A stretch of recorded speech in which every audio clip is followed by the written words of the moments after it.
4 years ago I started ripping out my old wardrobe when I was doing up the bedroom.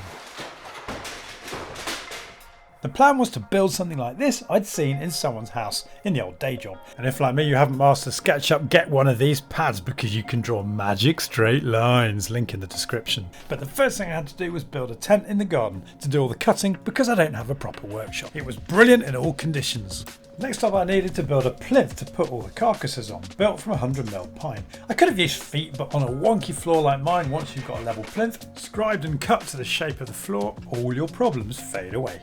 Each wardrobe carcass was made from 18mm MDF with 12mm at the back, glued and screwed together with these. Up we go, and yes, that's a nice tight fit. I was creating far too much MDF dust, so I built a cyclone for my Titan vac and upgraded to an Urbau track saw. Festool nuts won't be happy, but it does the job.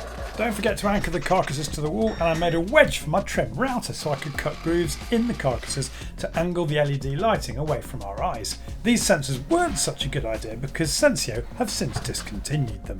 But anyway, the lighting had to go in before the top boxes could be installed because it was channeled into the underside of the carcasses. I strengthened the wide carcasses to stop them sagging under the weight of the stuff hanging inside with metal strips, although a patron of mine has cleverly staggered the top boxes to get round this issue. Fascias cut from more of that pine hide those MDF carcass end grains, and I routed a decorative edge into them with this bit to make the whole thing look a bit more professional.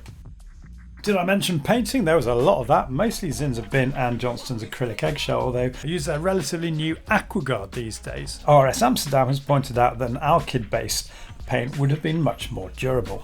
I was getting there. Next up, drawers, again made from 18mm MDF with 12mm bases. Dead easy butt joints screwed and glued together. Been making them this way for years and I've never had one fail or sag. I used a cheeky jig to round the side front edges and these heavy duty soft closed drawer runners that extend out the full length, and being black you never see them. Next up, the birch ply countertop, which was seriously heavy, so I got my little wheel out to transport it down to the workshop. I thought these shelf supports were quite smart.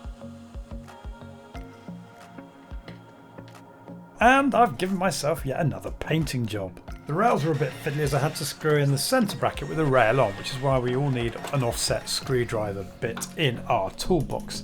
And did I tell you how much I hate slot-headed screws? But I was getting there. I cheat a bit with my doors, making them with solid 12mm base pieces and 12mm rails and stiles, glued and nailed to the front. But they're so easy for us DIYs to make and really strong when paired up with Blum soft close concealed hinges. 4 years later it's still as good as new. You'll find the full 7 video how-to series on my channel, and it would be great to have you subscribe, clicking the bell icon so you get notified of all my new videos.